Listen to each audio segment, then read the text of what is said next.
नमस्कार, TV 27 news देख रहे हैं आप। बुलेटिन का आगाज करेंगे बड़ी खबर के साथ और इस वक्त की बड़ी खबर दिल्ली से आ रही है, जहां पर दिल्ली के मंत्री राजकुमार आनंद ने इस्तीफा दे दिया है। बड़ी अपडेट आपको दे रहे हैं। राजकुमार आनंद ने मंत्री पद से इस्तीफा दे दिया है।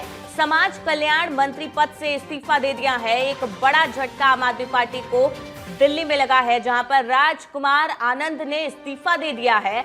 समाज कल्याण मंत्री हैं और अपने पद से उन्होंने इस्तीफा दिया है। इस वक्त की बड़ी खबर सामने आ रही है।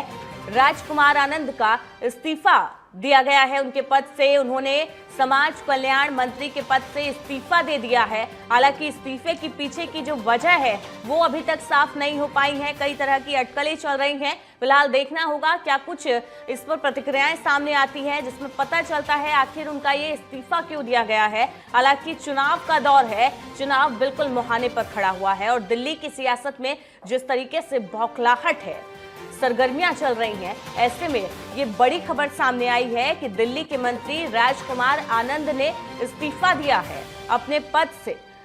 समाज कल्याण मंत्री के पद से उन्होंने इस्तीफा दिया है। बड़ी अपडेट इस वक्त की आपको बता रहे हैं, जहां पर समाज कल्याण मंत्री पद से राजकुमार आनंद ने इस्तीफा दिया है। हालांकि इस्तीफे का कारण अभी तक स्पष्ट नहीं हो पाया है। एक तरफ अरविंद केजरीवाल जेल की सलाखों के पीछे हैं। हाई कोर्ट से उनकी याचिका खारिज हो जाती है कि उनकी गिरफ्तारी सही थी या नहीं सही थी। इसको लेकर भी उनको हाई कोर्ट से फटकार लगती है और ऐसे में राजकुमार आनंद ने इस्तीफा दिया है। आयुषी हमारे साथ जुड़ गई हैं ज्यादा जानकारी के लिए। आयुषी, दिल्ली के मंत्री राजकुमार आनंद ने इस्तीफा दिया है, क्या कुछ कारण सामने आए हैं उनके इस इस्तीफे को लेकर?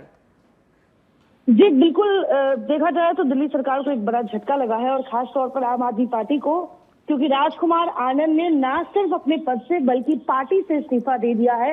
यानी कि इसका अंदाजा लगाया जा सकता है कि जिस तरीके से 1 घंटे पहले राजकुमार आनंद ट्वीट करते हैं और प्रदेश के मुख्यमंत्री के जेल जाने को लेकर वो अपने विचार रखते हैं और इसको लेकर वो भाजपा के खिलाफ टिप्पणी भी करते हैं, लेकिन 1 घंटे के बाद ठीक उन्होंने अपने पद से इस्तीफा दिया, पार्टी से इस्तीफा दे दिया और कारण ये बताया कि पार्टी जो भ्रष्टाचार की नीतियों पर काम कर रही है, इससे राजकुमार आनंद व्यक्तिगत तौर पर सहमत नहीं है, जिसकी वजह से उन्होंने पार्टी छोड़ने का फैसला लिया है। तो बिल्कुल साफ तौर पे देखा जा सकता है कि जिस तरीके से आम आदमी पार्टी लगातार ये आरोप लगाते आई है कि पार्टी को कमजोर करने की कोशिश की जा रही है, ईडी सीबीआई से दबाव बनाए जा रहे हैं, लेकिन ऐसे में आम आदमी पार्टी को दलित विरोधी करार देकर कैबिनेट मंत्री राजकुमार आनंद ने इस्तीफा दिया है। आपको बता दें कि सिर्फ भ्रष्टाचार की नीतियों के खिलाफ जाकर नहीं, उन्होंने दलित विरोधी करार भी दिया है। आम आदमी पार्टी को साफ कहा है कि आम आदमी पार्टी जिन नीतियों पर काम कर रही है वो दलित विरोधी है। बिल्कुल तमाम चीजें सामने आ रही है, कई अटकलें भी लग रही हैं। सोशल मीडिया पर जिस तरीके की अफवाहें उड़ रही हैं कि राजकुमार आनंद ने आम आदमी पार्टी से इस्तीफा दे दिया है, अब शायद वो बीजेपी का रुख कर सकते हैं, इन अटकलों में कितना दम है?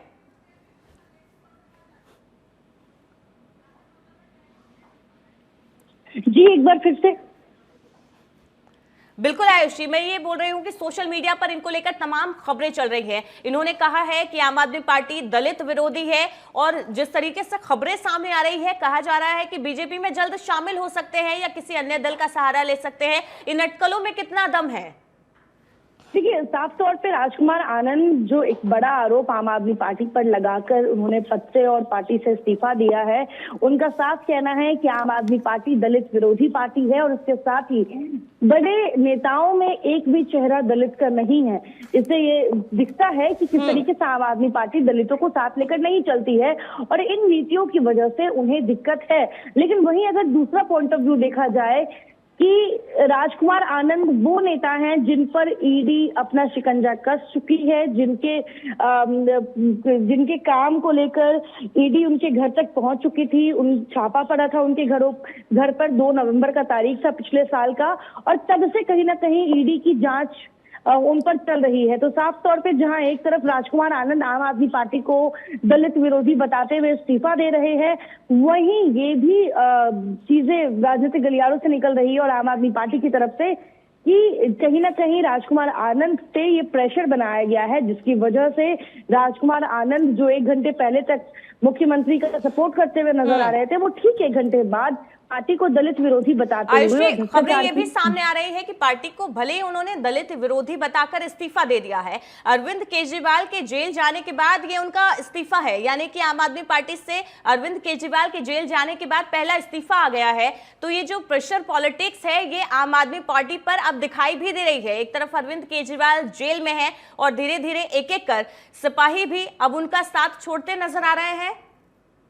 देखिए, साफ तौर पे देखा जाए तो मुख्यमंत्री अरविंद केजरीवाल के जेल जाने के बाद दिल्ली में ये पहला इस्तीफा है बड़े चेहरे का। लेकिन अगर हम देखें तो जिस दिन मुख्यमंत्री अरविंद केजरीवाल की गिरफ्तारी होती है और उसके बाद उनको कस्टडी में भेजा जाता है, उसके ठीक बाद हमने देखा किस प्रकार से आम आदमी पार्टी का इकलौता सांसद पंजाब से रिंकू सिंह ने आम आदमी पार्टी से इस्तीफा दिया, बीजेपी ज्वाइन कर लिया। उसके अलावा 2 और विधायक थे पंजाब से जिन्होंने आम आदमी पार्टी से इस्तीफा देकर बीजेपी ज्वाइन कर लिया। और अब दिल्ली सरकार के एक बड़े चेहरे, दिल्ली सरकार के मंत्री राजकुमार आनंद पार्टी पर एक आरोप लगाते हुए, पार्टी लाइन से हट के अपनी बात रखते हुए पार्टी और पद से इस्तीफा दे रहे हैं। तो बिल्कुल ये आम आदमी पार्टी कहीं ना कहीं कमजोर होती नजर आ रही है। उनके संयोजक, उनके मुखिया जेल में है, जहां एक तरफ पार्टी दावा कर रही है कि वो चुनाव में बढ़ चढ़ के भाग लेंगी, लेकिन वहीं चेहरे की कमी पड़ेगी अब आम आदमी पार्टी के पास, क्योंकि पहले से ही उनके पास गिन चुन के कुछ चेहरे हैं जो जनता के बीच में लोकप्रिय हैं। और ऐसे में अगर वो चेहरे ही पार्टी का साथ न दे और पार्टी से इस्तीफा दे दे, तो आप अंदाजा लगा सकती हैं कि चुनाव के वक्त पार्टी को कितना मुश्किल होगा। बिल्कुल आयुषी, चुनाव से पहले ही आम आदमी पार्टी कहीं ना कहीं बिखरती हुई नजर आ रही है। आप बने रहिए हमारे साथ। इस्तीफा देने के बाद राजकुमार आनंद की क्या कुछ प्रतिक्रिया है वो आपको सुनाते हैं। मैं दिल्ली सरकार में मंत्री हूँ, मेरे पास 7 पोर्टफोलियो है, लेकिन आज मैं बहुत व्यथित हूँ। इसलिए आप लोगों को मैं अपना दुख साझा करने आया हूँ। मैं राजनीति में जब आया था, जब अरविंद केजरीवाल जी ने कहा था कि राजनीति बदलेगी तो देश बदलेगा, लेकिन आज बड़े अफसोस के साथ कहना पड़ रहा है कि राजनीति तो नहीं बदली, लेकिन राजनेता बदल गए। आम आदमी पार्टी का जन्म ही भ्रष्टाचार के खिलाफ आंदोलन से हुआ था, लेकिन आज ये पार्टी खुद भ्रष्टाचार के दलदल में फंस चुकी है। मेरे लिए मंत्री पद पर रहकर इस सरकार में काम करना असहज हो गया है। मैं अब इस पार्टी, इस सरकार और अपने मंत्री पद से इस्तीफा दे रहा हूँ, क्योंकि मैं इन भ्रष्ट आचरणों में अपना नाम नहीं जुड़वाना चाहता। ज्यादा जानकारी के लिए आयुषी हमारे साथ बनी हुई है। आयुषी, राजकुमार आनंद भी ये कहते हुए नजर आ रहे हैं कि भ्रष्टाचार से देश को मुक्त कराने वाली जो पार्टी, जिसका दम भरती थी आम आदमी पार्टी, वो खुद आज भ्रष्टाचार में लिप्त हो गई है। विपक्ष ये आरोप लगाए तो समझ में भी आता है, लेकिन अब तो खुद आम आदमी पार्टी के नेता ही अपनी पार्टी पर आरोप लगाते हुए नजर आ रहे हैं कि आम आदमी पार्टी भ्रष्टाचार में लिप्त हो गई है। चुनाव बिल्कुल मुहाने पर है। ऐसे में आम आदमी पार्टी की रणनीति पर कहीं ना कहीं प्रभाव पड़ेगा। क्या कुछ खामियाजा इसको चुनाव में आम आदमी पार्टी को भुगतना पड़ सकता है? बिल्कुल, आम आदमी पार्टी जिस दौर से भी गुजर रही है और जो वक्त अभी चल रहा है, जिस वक्त आम आदमी पार्टी सबसे ज्यादा कमजोर स्थिति में नजर आ रही है, जहां एक तरफ पार्टी के मुखिया जेल में है, वही पार्टी टूटने और बिखरने के कगार पर आ गई है। पंजाब से लगातार झटके मिले हैं आम आदमी पार्टी को, और अब दिल्ली से एक बड़ा चेहरा, दिल्ली सरकार के मंत्री राजकुमार आनंद आरोप लगा रहे हैं, वो भी भ्रष्टाचार को लेकर।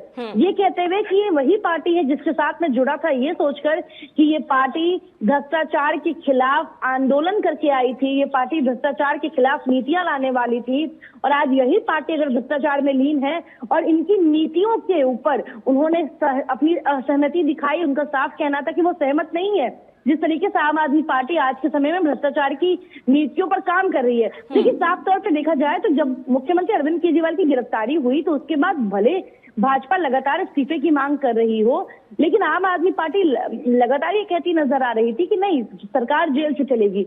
लेकिन इस बीच में एक मिडिल लाइन ये भी है कि क्या नैतिकता के आधार पर मुख्यमंत्री को इस्तीफा नहीं देना चाहिए था? अगर संवैधानिक तौर पर उनके पास ये ऑप्शन है, लेकिन नैतिकता के आधार पर इससे पहले जो भी बड़े चेहरे, जो भी कद्दावर नेता, जो भी मंत्री, मुख्यमंत्री जेल गए, हमने हाल में ही हेमंत सोरेन को देखा है कि वो झारखंड के मुख्यमंत्री थे, लेकिन जब ईडी की कस्टडी में जाते हैं तो उससे पहले वो इस्तीफा देकर जाते हैं ईडी की कस्टडी में, और उनके बदले में चंपई सोरेन को मुख्यमंत्री बनाया जाता है। लेकिन दिल्ली की राजनीति इतनी अलग है कि आम आदमी पार्टी जो कहती थी कि अगर आप भ्रष्टाचारी हैं, आप पे आरोप लगे हैं, तो पहले आप उसको साबित करें कि आप निर्दोष हैं, फिर जाए आप अपने पद पर। लेकिन आज जिस तरीके से आम आदमी पार्टी भ्रष्टाचार को लेकर जो भी आरोप लगे हैं उससे जिस तरीके से डील कर रही है, वो कहीं ना कहीं राजकुमार आनंद को रास नहीं आया। उनका साफ कहना है कि जो नीतियां बन रही है वो उससे कहीं ना कहीं असहमत हैं, जिसकी वजह से उन्होंने ये बड़ा फैसला लिया है। लेकिन सोचने वाली बात यह है कि ठीक 1 घंटे पहले यही राजकुमार आनंद अपने सोशल मीडिया प्लेटफॉर्म से ये कहते नजर आ रहे हैं कि हास्यास्पद बात है कि मुख्य एक सिटिंग चीफ मिनिस्टर जेल में है, वो भी झूठे आरोपों में, और 1 घंटे बाद ये उसी भ्रष्टाचार नीतियों पर सवाल खड़े कर रहे हैं। तो इस 1 घंटे के दौरान ऐसा क्या हुआ ये भी जानने वाली बात है। लेकिन इस बीच जो अभी तक जो तस्वीरें साफ नजर आ रही हैं वो यही कि दिल्ली सरकार के एक मंत्री, जिनके ऊपर पहले से ईडी कार्रवाई कर रही है, लेकिन वो भ्रष्टाचार की नीतियों से की वजह से आज आम आदमी पार्टी और दिल्ली सरकार के कल्याण समाज मंत्री के पद से वो इस्तीफा दे चुके हैं। बिल्कुल आयुषी, यानी कि आम आदमी पार्टी इस वक्त बड़े संकट में नजर आ रही है। एक तो बड़ा चेहरा दिल्ली के मुख्यमंत्री अरविंद केजरीवाल जेल में है और अब एक एक कर उनके सिपाही भी उनके साथ छोड़ते हुए नजर आ रहे हैं। अब देखना होगा आम आदमी पार्टी इस संकट से कैसे उबरती है। फिलहाल आपका बहुत बहुत शुक्रिया आयुषी इस जानकारी के लिए। तो दिल्ली के मंत्री राजकुमार आनंद ने अपने पद से इस्तीफा दे दिया है। एक और बड़ी अपडेट आपको दे रहे हैं, दिल्ली के मंत्री राजकुमार आनंद ने इस्तीफा दे दिया है मंत्री पद से। बड़ी अपडेट आपको दे रहे हैं, आम आदमी पार्टी से भी इस्तीफा दे दिया है उन्होंने और साथ ही साथ मंत्री पद से इस्तीफा दिया है। बड़ी खबर इस वक्त की आपको बता रहे हैं, दिल्ली की सियासत में इस वक्त उछाल आया हुआ है। एक तरफ अरविंद केजरीवाल जेल में है और उनकी गिरफ्तारी के बाद ये पहला इस्तीफा आम आदमी पार्टी से आया है दिल्ली में, जहां पर राजकुमार आनंद ने पार्टी से इस्तीफा दिया। समाज कल्याण मंत्री पद से राजकुमार आनंद इस्तीफा देते हैं। और इस बीच एक और बड़ी खबर सामने आ रही है, सुप्रीम कोर्ट में केजरीवाल की आज सुनवाई संभव नहीं है। बड़ी अपडेट इस वक्त की यही सामने आ रही है कि आज सुप्रीम कोर्ट में अरविंद केजरीवाल की याचिका पर सुनवाई संभव नहीं है। सोमवार से पहले सुप्रीम कोर्ट में सुनवाई पर संशय बना हुआ है। कल हाई कोर्ट ने गिरफ्तारी को सही बताया था। गिरफ्तारी सही है या गलत, इसको लेकर याचिका डाली गई थी हाई कोर्ट में, जिसमें हाई कोर्ट ने अरविंद केजरीवाल को फटकार लगाई, यानी कि याचिकाकर्ता को फटकार लगाई और कहा कि अरविंद केजरीवाल की गिरफ्तारी बिल्कुल सही है, वैध है और इस तरीके से कोर्ट के फैसले को चुनौती करना सही नहीं है। तमाम टिप्पणियां हाई कोर्ट के सामने आई थी। अरविंद केजरीवाल की गिरफ्तारी को वैध बताया गया था। सुप्रीम कोर्ट का रुख किया था अरविंद केजरीवाल की तरफ से, यानी कि आम आदमी पार्टी की तरफ से। हाई कोर्ट की उस याचिका के बाद सुप्रीम कोर्ट का रुख किया गया था। आम आदमी पार्टी के नेताओं का कहना था कि उन्हें सुप्रीम कोर्ट से न्याय की उम्मीद है। अब 1 अप्रैल तक अरविंद केजरीवाल तिहाड़ जेल में ही बंद रहने वाले हैं। तमिलनाडु के 2 दिवसीय दौरे पर प्रधानमंत्री नरेंद्र मोदी आज पहुंचे, जहां पर उन्होंने एमके स्टालिन के गढ़ तमिलनाडु में चुनावी रैली को संबोधित किया। इस दौरान सुरक्षा को लेकर पुख्ता इंतजाम किए गए थे। मौके पर पीएम मोदी ने विपक्ष पर निशाना साधते हुए कहा कि यूपीए की सरकार में सिर्फ घोटाले की खबरें आती थी, लेकिन बीजेपी की सरकार में सिर्फ काम की खबरें आती हैं, विकास को लेकर खबरें आती हैं। न भ्रष्टाचार यहाँ पर होता है, न घोटालेबाजों की इस पार्टी में कोई जगह है। तो डीएमके की जो विचारधारा है वो तोड़ने वाली है, जनता को तोड़ने वाली है। विचारधारा ही डीएमके की तोड़ने वाली है। की ऐतिहासिक, पौराणिक और वीरता से भरी इस धरती को मैं श्रद्धापूर्वक प्रणाम करता हूं। मैं यहां विराजमान जलगंडेश्वर शिव और भगवान मुरुगन के चरणों में नमन करता हूं। ब्रिटिश रूल के खिलाफ इस धरती पर बहुत बड़ी क्रांति हुई थी और वही वेलूर फोर्ट और वेलूर की धरती एक बार फिर हिस्ट्री बनते देख रही है। बीजेपी और एनडीए को तमिलनाडु में अपार जन समर्थन मिल रहा है। पूरा तमिलनाडु कह रहा है एक बार फिर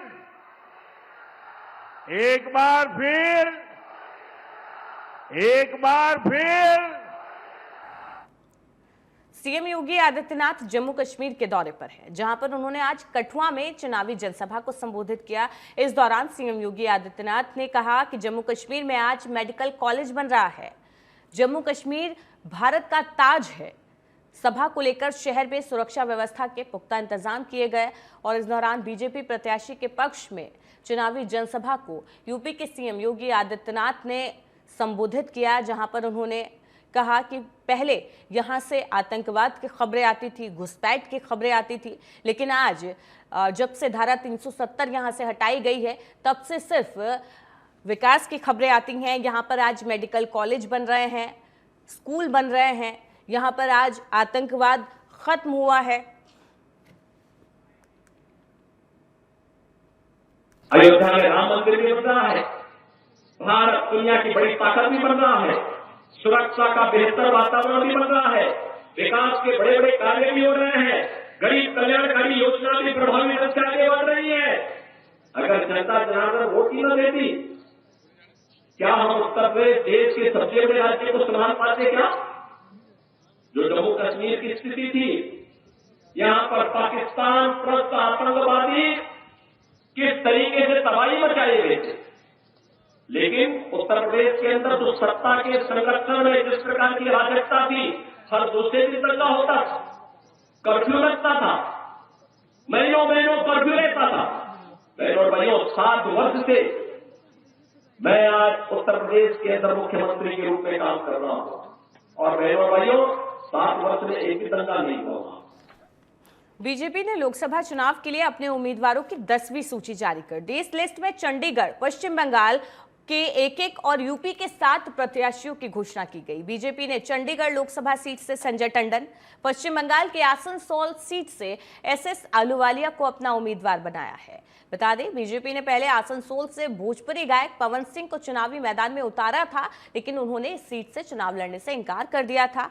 इस लिस्ट में यूपी के मैनपुरी से जयवीर सिंह ठाकुर, कौशाम्बी से विनोद सोनकर, फूलपुर से प्रवीण पटेल, इलाहाबाद से नीरज त्रिपाठी, बलिया से नीरज शेखर, मछली शहर से बीपी सरोज और गाजीपुर से पारसनाथ रॉय को कैंडिडेट बनाया है। तो 10वीं सूची जारी हो चुकी है भारतीय जनता पार्टी की, जिसमें यूपी से 7 नाम और 1 पश्चिम बंगाल से घोषणा की गई है।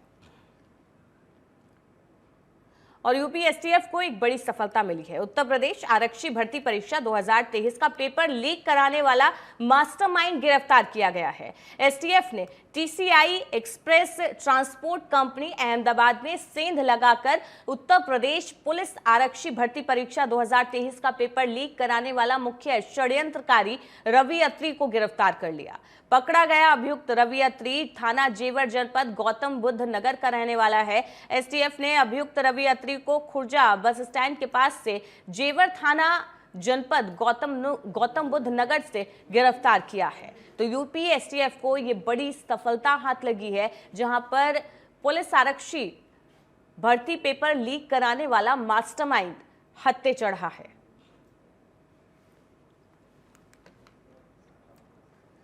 मैनपुरी लोकसभा सीट से बीजेपी के प्रत्याशी जयवीर सिंह होंगे। बीजेपी ने मैनपुरी लोकसभा सीट से जयवीर सिंह को टिकट दिया है। जयवीर सिंह वर्तमान में मैनपुरी सदर सीट से विधायक हैं। सपा प्रत्याशी डिंपल यादव के खिलाफ जयवीर सिंह लोकसभा चुनाव लड़ेंगे इस बार। तो मैनपुरी का मुकाबला दिलचस्प होने वाला है। सपा का गढ़ कहा जाता है मैनपुरी, जहां से कभी मुलायम सिंह चुनाव जीतते आए हैं। उसके बाद उनकी बहू डिंपल यादव के नाम ये सीट हुई और अब देखना होगा 2024 के लोकसभा चुनाव में क्या बीजेपी सपा को पटकनी दे पाती है। यूपी के कासगंज जेल में बंद विधायक अब्बास अंसारी को उनके पिता मुख्तार अंसारी का फातिहा पढ़ने के लिए कड़ी सुरक्षा के बीच गाजीपुर लाया गया। सुप्रीम कोर्ट ने अब्बास अंसारी की अर्जी पर इसकी इजाजत दी थी। बेंच ने गाजीपुर जिला प्रशासन को निर्देश दिया कि 11 अप्रैल को अगर दूसरी रवायतों में शामिल होने की जरूरत हो तो अब्बास को पुलिस कस्टडी में इसकी इजाजत दी जाए। कोर्ट ने उन्हें 11 और 12 अप्रैल को परिवार से मिलने और 13 अप्रैल को वापस कासगंज जेल लाए जाने को कहा है। बताया जा रहा है अब्बास अंसारी अपने परिजनों से जेल में ही मुलाकात कर सकते हैं। तो अब्बास अंसारी को आज गाजीपुर लाया गया था, जहां पर वो फातिहा पढ़ने के लिए आए हुए थे। बताया जा रहा है मुख्तार अंसारी का फातिहा पढ़ने के लिए अब्बास अंसारी ने इजाजत मांगी थी। माननीय सर्वोच्च न्यायालय के निर्देशानुसार आज सुबह करीब 8:57 पे बंदी अब्बास अंसारी जिला जेल गाजीपुर में दाखिल हुआ। जो आज का कार्यक्रम है वो दिन में कुछ दुआ ख्वानी और उसके बाद शाम को मगरिब की नमाज और फातिहे का है। तो उसमें जो माननीय सर्वोच्च न्यायालय के निर्देश है उसके अनुसार उसका अनुपालन अक्षर से कराते हुए उसमें प्रतिभाग पुलिस कस्टडी में करेगा।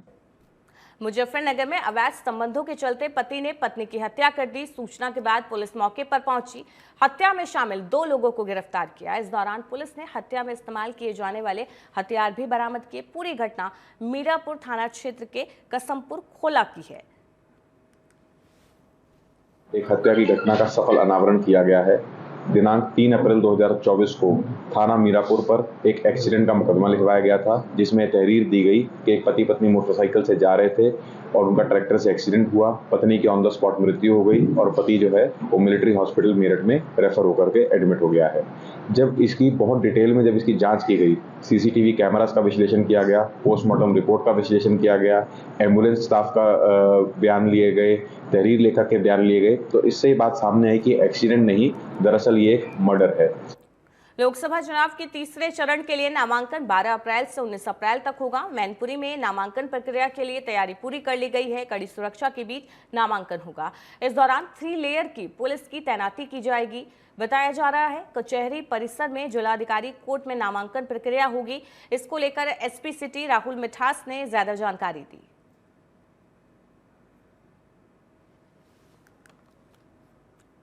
लोकसभा चुनाव से पहले अवैध शराब की बिक्री और ट्रांसपोर्टेशन करने वाले लोगों पर पुलिस की नजर है। इसको लेकर लगातार छापेमारी भी की जा रही है। ग्रेटर नोएडा वेस्ट की कोतवाली बिसरक पुलिस ने अवैध शराब ले जाने वाले ई रिक्शा चालक को गिरफ्तार किया। साथ ही पुलिस ने 44 पेटी अवैध शराब जब्त की। पुलिस को इसकी जानकारी पहले से ही मिल रही थी, जिसके बाद बिना नंबर वाली ई रिक्शा से हरियाणा और यूपी की बनी हुई शराब लेकर ई रिक्शा चालक को गिरफ्तार कर लिया।